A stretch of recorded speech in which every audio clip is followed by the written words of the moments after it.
Good morning, everyone. Namaste. I'm going to call in Archangel Michael to cleanse this space, to clear out all negative and lower vibrations from our mind, body, and soul, home and hearts, placing the white light of protection around us with his blue seal. And today, guys, we're going to be reading more out of my book, Don't Believe Everything That You Think. It's why your thinking is the beginning and an end to suffering. So we are reading chapter 2, The Root Cause of Suffering. States, the one who looks around him is intelligent.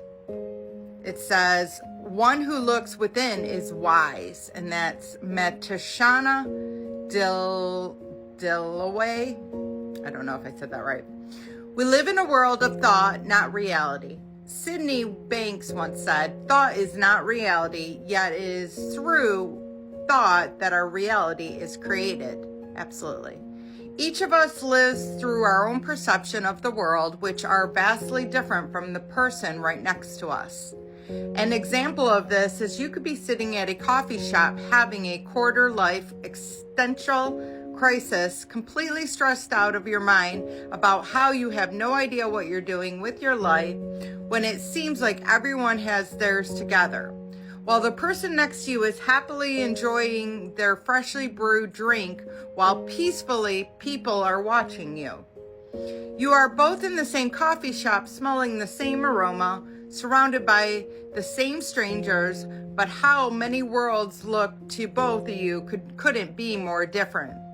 Many of us are going through the same event or at the exact location at the same time and having completely different experiences of the world.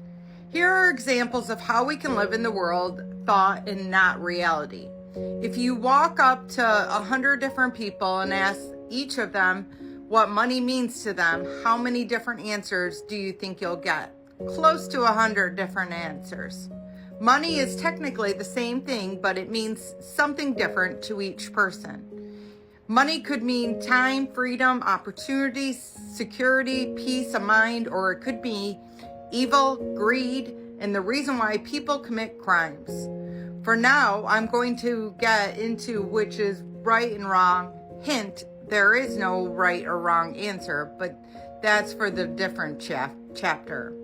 Another illustration of this concept as follows is if you survey 100 different people and ask them what they think of our current president, how many different answers do you think you'll get? Even though it's the same person we're talking about, we'll get 100 different answers because most people live in their own thought and perception of the world. The meaning or thinking we give it an event determines how we ultimately feel about it. The meaning or thinking is filter through which we can see our life from then on. Because of this, we live through a perception of reality, not in reality itself. Reality is the event happened with no meaning, thinking, or interpretation of it. 333 on the timer. Any meaning of thinking we can give the event is on us. That is how our perception of reality is created. This is how our experience of life is created from the inside out. It is not about the event that happens in our lives, but our interpretation of them, which causes us to feel good or bad about a particular thing. This is how people in the third world countries can be happier than people in the first world countries, and people in the first world countries can be more miserable than people in third world countries. Our feelings do not come from external events, but from our own thinking about the event. Therefore, we can only ever feel what we are thinking. So I'm going to leave it at that. And absolutely, guys, life's a illusion that you're creating. So if you're dwelling on all the negative that's going on in the world, you'll definitely find that, and you'll keep finding that. And you'll always have some negative to talk about, to think about. And I just had a bunch of birds just fly over as I just said that. But if you are somebody who focuses on the positive and knows that God is always, and I had more birds fly over, God is always things are always working out for your best and highest good, whether you recognize it and realize it or not. God has you. And we have to sometimes go through the trenches to get to the light. When you go through a spiritual awakening, it is not all roses. You have to go through the trenches. You have to dig up all that, trauma that has been buried deep, sometimes for lifetimes.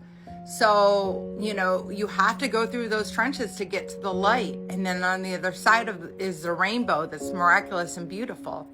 So I love you all, and I hope this helps, and namaste.